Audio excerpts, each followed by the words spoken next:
구독과 좋아요는 큰 힘이 됩니다. 또 한 해가 저물어가는 연말입니다. 해마다 연말 연초가 되면 친구나 아니면 친척 또는 존경하는 사람들에게 감사 인사를 하고 새해 복 많이 받으시라고 덕담을 하기도 합니다. 오늘 본문 로마서 16장도 바울이 로마 교회에 편지를 쓰면서 마지막으로 인사하는 내용과 그리고 부탁하는 내용 그리고 축복을 비는 기도로 마무리합니다. 오늘 본문을 보시면서 우리가 배울 수 있는 교훈을 3가지 정도로 요약해서 은혜 받고자 합니다. 그러면 첫 번째 우리가 은혜 받을 말씀은 바울의 로마 교회 성도들에게 추천한 사람들의 이름이 기록된 것을 볼 수 있습니다. 바울이 이렇게 로마 교회 성도들에게 자신과 동역했고 자신을 도와준 사람 이름을 추천하는 것처럼 우리도 예수님께서 하늘보다 우편에서 기도하시면서 우리의 이름을 추천받는 그런 모든 믿음의 성도님 되시기를 바라는 마음에서 오늘 첫 번째로 은혜 받고자 합니다. 그러면 첫 번째 본문 말씀 1절에서 3절까지 말씀 보시겠습니다. 네가 겐그레아 교회의 일꾼으로 있는 우리 자매 베베를 너희에게 천거하노니 너희가 주 안에서 성도들의 합당한 예절로 그를 영접하고 무엇이든지 그에게 소용되는 바를 도와줄지니 이는 그가 여러 사람과 나의 보호자가 되었음이니라. 너희가 그리스도 예수 안에서 나의 동역자들인 브리스가와 아굴라에게 문안하라. 아멘. 네, 오늘 본문에 나오는 겐그레아 교회는 고린도에서 약 11km 정도 떨어진 항구 도시입니다. 그 항구 도시인 겐그레아에서 베베는 이 겐그레아 교회의 여자 집사님으로 남자가 할 일까지 다 잘 해내는 신실하고 아주 충성스러운 성도였고 바울을 지성으로 돌봐주고 동역해온 사람이었다고 합니다. 그리고 브리스가와 아굴라 부부는 바울이 에베소에서 전도여행할 때에 아데미 여신 폭동이 일어났었던 것을 우리가 공부했었습니다. 이때 바울을 살리려고 자신들의 목숨까지 내어놓을 정도로 바울에게 충성했다고 합니다. 그리고 이 부부는 자기 집에서 가정교회를 하고 있었습니다. 오늘 본문 말씀 5절에 보면 저희 교회가 나오지요. 그 저희 교회가 바로 브리스가와 아굴라의 집에 가정교회를 말합니다. 초기 기독교 시대에는 오늘날처럼 예배당을 건축해서 예배를 드린 것이 아니라 가정에서 예배를 드렸습니다. 예를 든다면 120문도가 아주 열심으로 기도할 때에 성령을 충만하게 받았던 이 교회의 탄생일인 바로 마가의 다락방, 그것을 첫 번째로 예로 들 수 있고, 그 다음에 빌립보의 루디아의 집교회, 골로새의 빌레몬의 집교회, 라오디게아의 눈바의 집교회, 이런 교회들이 있었습니다. 바울이 이렇게 로마 교회에 많은 사람들의 이름을 기록하면서 천거한 것은 로마 교회 성도들에게 그들을 잘 부탁하고 있는 것을 볼 수가 있는 것입니다. 그 명단들을 쭉 한번 보면 바울의 친척도 있고 부부 성도들도 있고 여자 집사님도 있고 바울의 편지를 대신 써준 사람도 있습니다. 이런 것을 보면 아무리 뛰어난 주의 종이라도 혼자서 하나님 일을 하는 것은 아니라는 사실을 깨달을 수 있습니다. 뛰어난 바울이었고 위대한 바울이었지만 그에게는 이렇게 충성스러운 동역자들이 있었습니다. 이 말씀을 듣는 저나 여러분도 예수 그리스도의 신실한 동역자가 되고 충성스러운 성도가 되어야 할 줄 믿습니다. 본문에 나오는 베베는 여자 집사님이었지만 제일 먼저 추천받는 영광스러운 사람이었습니다. 아마도 바울이 가장 은혜롭게 생각하고 신세진 사람으로 생각했던 것 같습니다. 브리스가와 아굴라 역시 부부로서 처음 추천받는 사람들이었습니다. 우리가 하나님 앞에 설 때 예수님께서 우리들의 이름을 부르시면서 추천해 주는 영광스러운 사람이 되어야 되지 않겠습니까? 여러분, 대학교 요즘 입학철인데 수시 입학할 때 교장 선생님의 추천이 필요하고 아니면 영향력 있는 사람의 추천장이 필요합니다. 취업할 때도 들어가고자 하는 직장의 부장이나 기타 직급이 높은 사람의 추천서가 있으면 취업하기가 쉽지 않습니까? 대학교도 아니고 좋은 직장도 아니고 그것보다 훨씬 더 좋고 좋은 영원한 천국을 가는데 예수님의 추천이 없이는 안 되겠지요. 예수님께서 이름을 기록해서 하늘 보좌에 추천하는 그 명단에 저나 여러분의 이름이 기록되어야 합니다. 그러기 위해서는 베베처럼 브리스가와 아굴라 부부처럼 예수님을 위해서 목숨까지 바치겠다는 그런 순교자적인 믿음과 교회를 위해서 충성하는 베베처럼 하나님의 몸된 교회를 위해서 충성할 때 예수님께서는 우리의 이름을 추천하지 않겠습니까? 여러분이 신앙생활 잘 한다고 했는데 그리스도께서 추천해 주신 그 명단에 우리의 이름이 없다면 그야말로 큰일 아니겠습니까? 기왕 신앙생활 하시는 거 열심을 품고 예수를 섬기십시다. 열심을 품고 교회에 충성하고 주의 성도들을 잘 보살피십시다. 초대교회부터 교회의 일꾼들은 남자보다 여자가 많았습니다. 이것은 오늘날도 그렇습니다. 여자분들이 더 많은 충성하고 헌신하는 것을 볼 수가 있습니다. 이런 것을 보면 아마 천국에도 남자보다 여자분이 더 많을 것 같아요. 물론 천국에는 남녀가 없겠습니다만은 올 한 해를 되돌아보시면서 우리 예수님께 추천받을 만큼 내가 열심으로 충성하고 봉사했는가 한번 반성해 보십시다. 그래서 새해에는 더 충성스러운 성도님들이 되셔서 예수님을 기쁘시게 하고 하늘 보좌에 추천하는 그 명단에 여러분의 이름이 꼭 기록되시기를 진심으로 간절히 부탁드립니다. 두 번째, 거짓 선지자의 모습에 대해서 한번 성경 말씀에 기록된 대로 보시겠습니다. 오늘 본문 말씀 17절에서 18절까지 보시겠습니다. 형제들아, 내가 너희를 권하노니 너희 교훈을 거스려 분쟁을 일으키고 거치게 하는 자들을 살피고 저희에게서 떠나라. 이 같은 자들은 우리 주 예수 그리스도를 섬기지 아니하고 다만 자신의 배만 섬기느니라. 아멘. 교회 안에 거짓 선지자 또 거짓 교사들이 있는 것은 오늘날만 그런 것이 아닙니다. 초대교회 때부터 거짓 교사와 이단 종파들이 많이 있었던 것 같습니다. 오늘 말씀 보면 거짓 교사들의 특징이 기록되어 있습니다. 거짓 교사들은 교회 안에 분쟁을 일으킵니다. 예수님은 하나님과 죄에 속한 우리 인간들을 화목케 하시려고 십자가를 지셨습니다.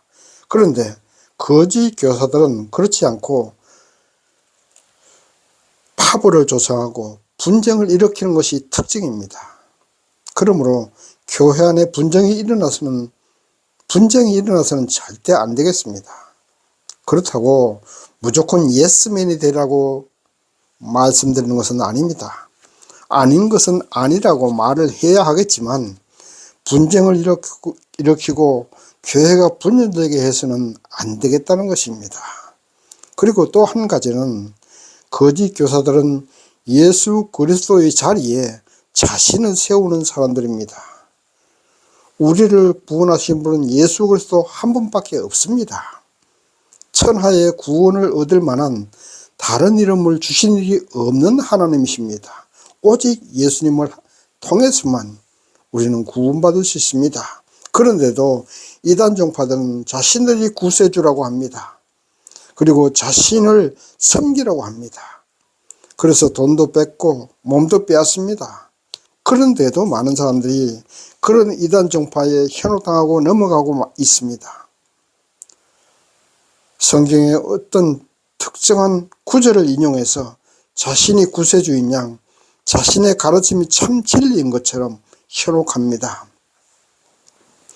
여러분, 성경을 요약하면 에덴 동산에서 인류가 타락한 이후에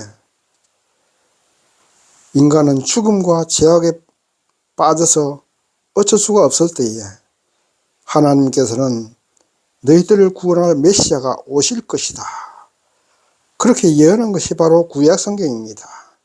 그리고 신약 성경은 이제 우리의 구세주 예수가 이 땅에 오셔서 그 예수님께서 3년 동안 사역한 그 사역을 기록한 것이 신약 성경이고, 이제 예수님께서 부활 성천하시고 난 뒤에 성령께서 우리를 인도하시고 보호하시다가 이제 예수께서 이 땅에 재림하실 것이라는 것이 바로 신약 성경 계시록입니다.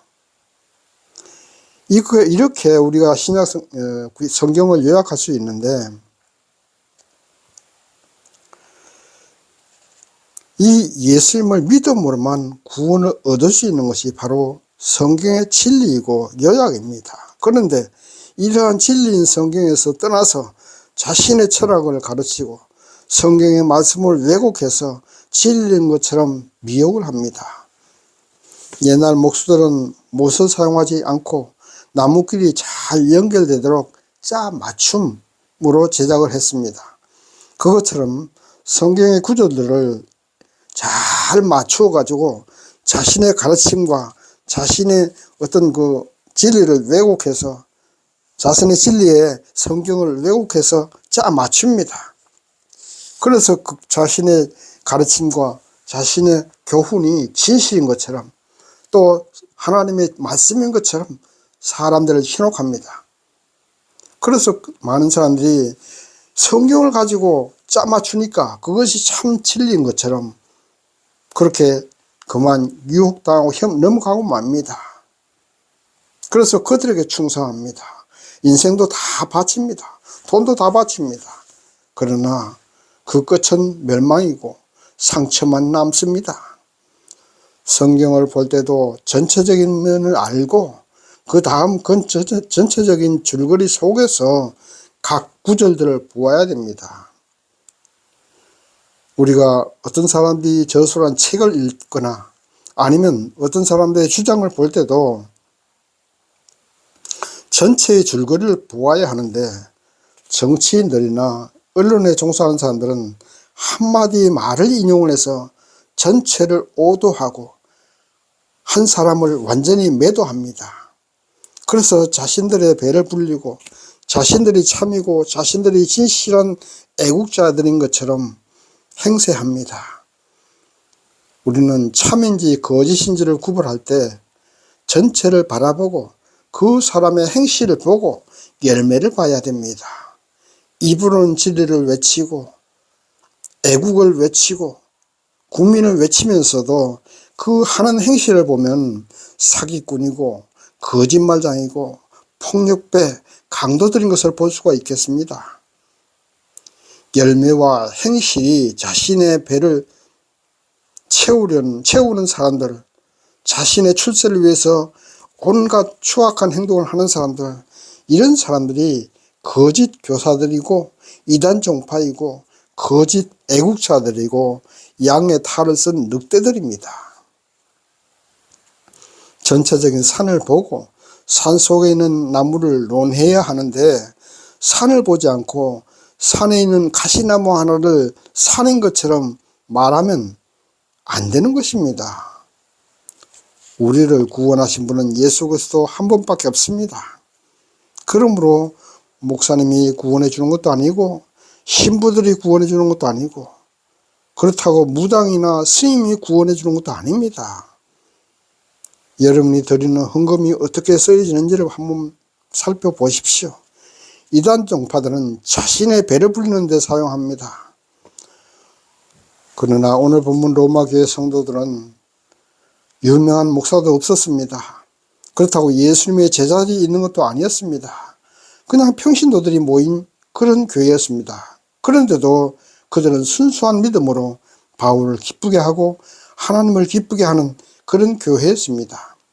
이렇게 훌륭한 교회에 바울은 그래도 혹시나 해서 로마 교회 교인들에게 거짓 교사들을 경계하라고 부탁을 하는 것입니다. 그리고 달리는 말에 채찍질을 가한다고 로마 교회 교인들이 선한데 지혜롭고 악한데 미련하기를 원한다고 부탁을 합니다. 오늘날도 얼마나 많은 이단 종파들이 우리 성도들을 미혹하고 있습니까?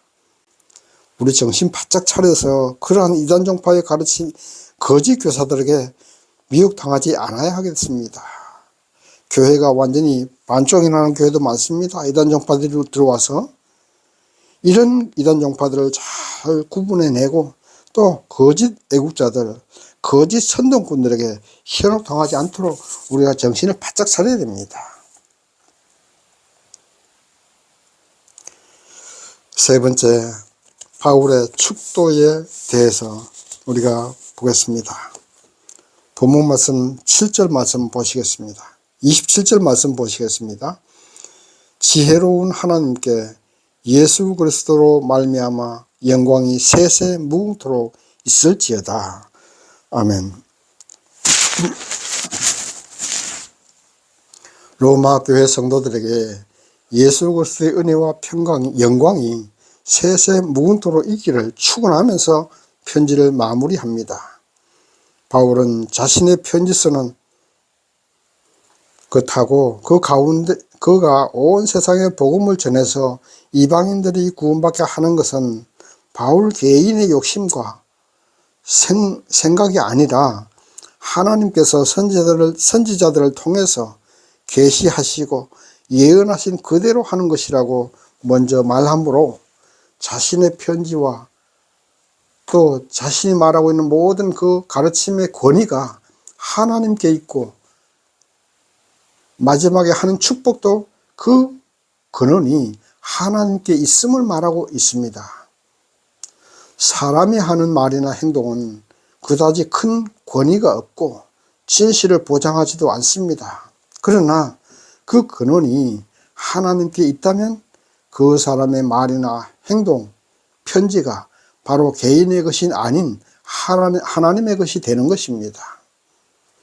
그러므로 바울이 이방인들에게 복음을 전하는 것, 그리고 로마 교회 교인들에게 하는 축복, 이 모든 것이 하나님이 하시는 것이라고 바울은 말하고 있습니다.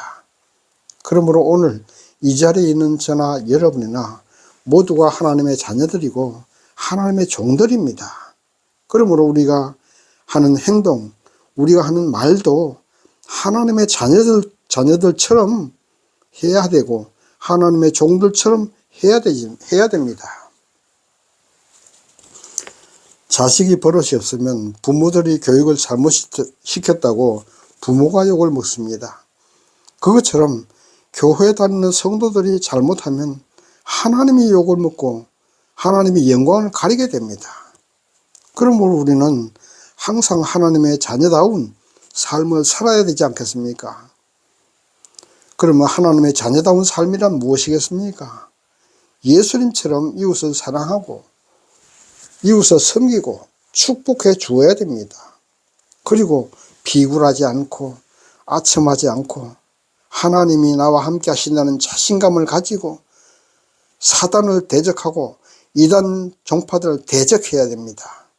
그리고 마음껏 사람들을 축복해 주어야 됩니다.